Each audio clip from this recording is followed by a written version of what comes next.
that you guys get it. I don't go live a lot. I haven't really been going live since, the pandemic, but this is something that came to my attention. It came to my attention that a DJ, and I'm not going to say any names because I don't think it's necessary. A DJ basically said that, a lot of the pioneers in hip hop are, they're dusty, or how can they be the person that, invented hip hop if, they don't have a lot of money. Or if they don't look or represent like they have a lot of dough, right? Let me explain something to you and say this for you guys. Don't confuse someone's ability to develop a business model. Don't conflate. In other words, don't think just because somebody knows how to get money or fails to get money that they didn't make a contribution to the culture. No one discusses Miles Davis's bank account. We don't talk about John Coltrane's bank account. We don't talk about a lot of even rock musicians, a lot of them. We don't talk about their bank accounts. A lot of great country artists, we don't talk about their bank accounts. This idea that you have to have money or else you don't have any value is a bad idea, and it's kind of like, it's a misinformed way of looking at the world and the culture. There are artists out here. First of all, let me say this. First of all, let's talk about like young artists, right? Who I love. I love the young artists. Let's be clear. I'm very much a guy who embraces the young artists. I believe in every generation. I believe in you. I care about you. Let me say this to you though. Today, you could come up with your 5-year plan, your 10-year plan, your 20-year plan. You can go find a manager. You can find an accountant. You could find somebody that means something to you, to help you. You could find a team to help your career go to the next level. When hip hop first started, there were no managers. There were no accountants that believed in it. Record companies didn't even believe in it. Nobody believed in it. How can you make a 5-year plan or a 10-year plan on something that doesn't even exist yet, that people have never even heard of? So just because a couple of these guys and girls and people out here made songs and made music and made contributions to this culture, or even dancers danced and made these contributions to culture, just because they didn't get rich, just because they weren't able to pile up millions or billions of dollars, does not mean that they didn't make a contribution to this culture.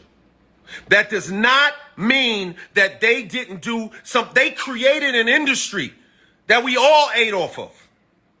They created an industry that you eat off of. When you go out there and you go monetize your brand, when you go get your whatever and do what you got to do to build your career, when you go out there and negotiate your deals and negotiate your checks and talk tough, guess what? That money, that bread, that food that you eating was created by those same people that you disrespected. That industry was created by them same people that you call in, foul work. Ooh, I think you should go first, man. 'Cause you're like a pioneer when it comes to hip hop. I appreciate that, my brother, and because I was a former rapper, and I love hip hop to death, and what he said, he did have a point, man. But it's not only him; it's black people in a bunch of different situations. You feel me? Whenever our young brothers who get money, they have a negative opinion about the past. They say these old niggas ain't do nothing. These old niggas don't know what's going on. What do you mean, brother? You're standing on our shoulders. The amount of work I put in here in Miami, in Boston, doing independent work is for a lot of you niggas running around doing that. I just ain't had the opportunities you have. But the problem is, black people, in a sense, when we get to a certain point, we start to shit on our own. We've been like that. A lot of these people don't listen. A lot of these people who get money, they don't like their own people. Because if they was, they wouldn't be moving away from us. Not saying this, it's kind of dangerous unless to live amongst your people if you got money. But that's only if you ain't helping the community, you can't stay here. You know what I mean? So what he said was right. I feel his own sentiment. I don't know DJ Academics. I don't care to know him either. You know what I mean? I know he's a pioneer of this journalism hip hop. I respect his work. I respect what he's put in. But as far as his comments, he sounds smart to a dumb nigga. That's all he does. I respect how he took care of his mom. I respect that he took his mama out from her walking, because you know what I mean? We all come from poor backgrounds. He come from a poor background. He's an immigrant. He's really an immigrant, born in another country, come here, living the American dream. You have to be careful when you start talking about black Americans, because that statement was for black Americans. I'm not trying to be precise, but let's be honest. Black Americans made hip hop.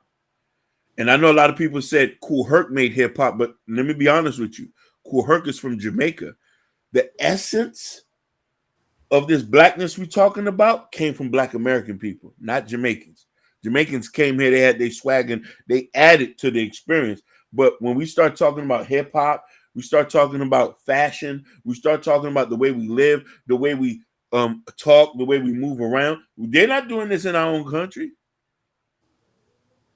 Niggas was the architect of this. Black Americans, people down here from Mississippi, Alabama, California, the Midwest, Chicago, a lot of these places where a lot of these styles and stuff come from. New York ain't no different. The essence that Kool Herc was living in allowed him to create hip hop. It's not that it wasn't that many foreigners back then. It was a sprinkle, handful in certain places. So DJ Academics, man, pay homage, my nigga. Pay homage, my nigga. Be careful when you say something. Just because you got a lot of money doesn't mean you can speak what you can speak. Sometimes it's just good to shut up and just listen.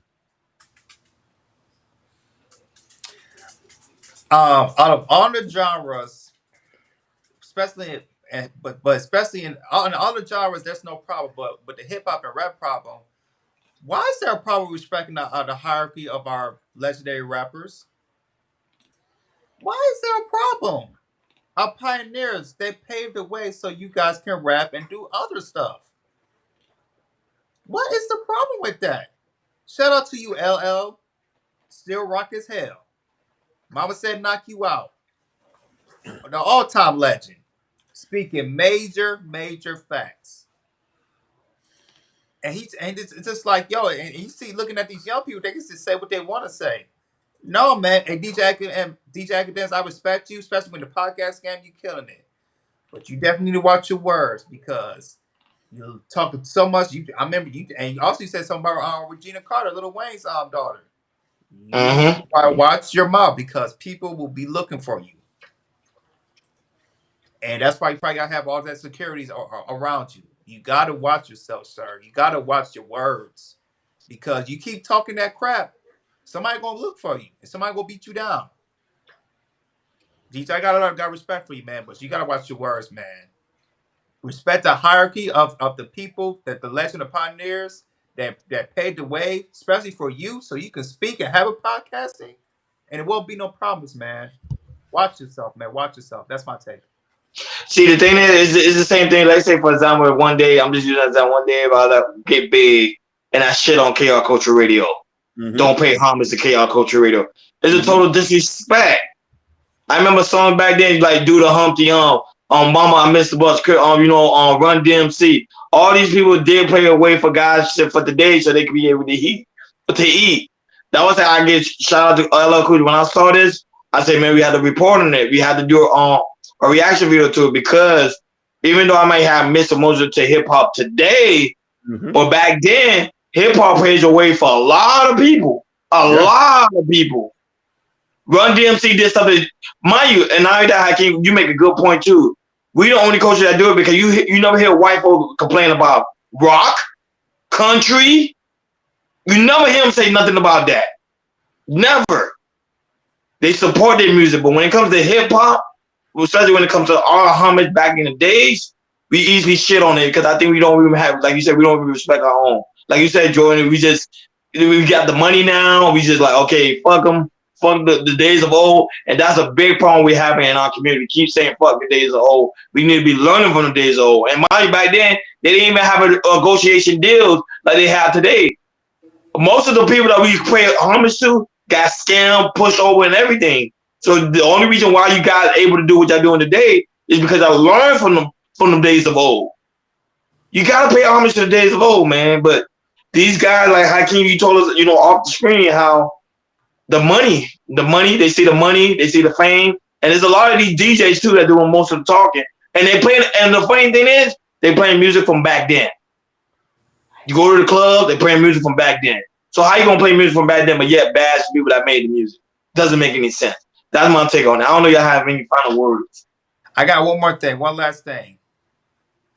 It feels like when the I don't know why.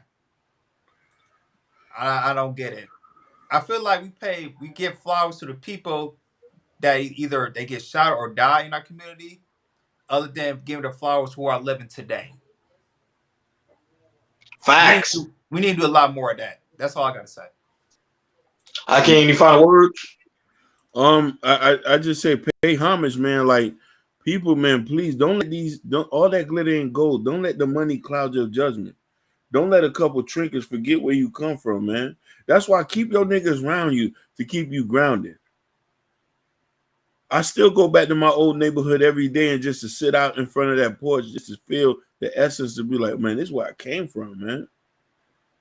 So I can know that I have an obligation to help the people that's not there. I would never talk bad about where I come from or disrespect poor people, even though I'm in a different light. That's all I got to say. Yeah, and thank you guys for all the new subscribers. Make sure you subscribe to the channel. But make sure if you're not a subscriber, make sure you subscribe, like, share the video, and make sure you hit the notification bell on the right hand side because we go live each and every Sunday, and we don't want you to miss out because the same conversation we have here on the reaction videos, the same conversation we have on Sunday. So you want to be there at 7:30 Eastern time. Thank you for tuning in, K Culture Radio. We over and out. Peace. Peace. One more video.